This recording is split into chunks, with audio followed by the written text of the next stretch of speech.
नाज़रीन, खानपुर मर में जश्न ईद मिलादुन्नबी सल्लल्लाहु अलैहि वसल्लम के सिलसिले में रैलियों कड़ी जलसा मुनक़द कया पिया वञनि। उन हवाले से वीडियो लिंक ते मौजूद है आवाज़ न्यूज़ जो रिपोर्टर काज़ी ख़ादिम। जी काज़ी जी बिल्कुल, जश्न ईद मिलादुन्नबी सल्लल्लाहु अलैहि वसल्लम वॾे जोश ऐं जज़्बे अक़ीदत ऐं एहतराम सां मल्हायो पियो वञे। मां ॿुधाईंदो हलां त खानपुर महर में भी जश्न ईद मिलादुन्नबी सल्लल्लाहु अलैहि वसल्लम के सिलसिले में मुख़्तलिफ़ हंधनि तां रैलियूं कढी वयूं आहिनि। मां ॿुधाईंदो हलां त खानपुर महर में जेकी मरकज़ी रैली आहे दरगाह अहमद साईं खां गादी नशीन मियाँ अब्दुरऊफ़ क़ादरी जी अॻुवाणी में कढी वई आहे, जेका मुख़्तलिफ़ चौकनि चौराहनि खां थींदी खानपुर महर शहर के पंजगुली चौक ते पहुती, जिते जलसो मुनक़िद कियो वियो। इन खां अलावा जेकी ॿी रैली आहे उहा अहमदाबाद खानगढ़ शरीफ मां मियाँ आफ्ताब अहमद क़ादरी जी अॻुवाणी में कढी वई, जेका घोटकी बस स्टैंड ते पहुती, जिते जलसो मुनक़िद कयो वियो। जंहिं जलसे खे मियाँ आफ्ताब अहमद साईं ख़िताब कयो आहे।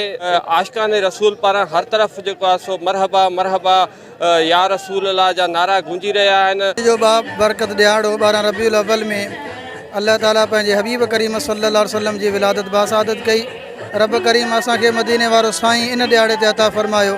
तमाम उम्मत मुसलमान इन ॾियारे ते ख़ुशि थी आहे, ख़ुशी कई आहे इन जे करे जो हिन ॾियारे ते अल्लाह ताला असां ते महिरबानी कई। रब जूं करोड़े महिरबानियूं एहसान। अल्हम्दुलिल्लाह ये जो अॼोको ॾींहुं आहे जश्न ईद मिलादुन्नबी सल्लल्लाहु अलैहि वसल्लम जो दर हक़ीक़त इहा सभिनि खां वॾी में वॾी ईद आहे। ईद मिलादुन्नबी सल्लल्लाहु अलैहि वसल्लम हज़ूर जी आमद जो वक़्तु आहे, ख़ुशी जो ॾियारो आहे। सभिनी मुस्लमान भाइरनि खे लख लख मुबारकां हुजनि।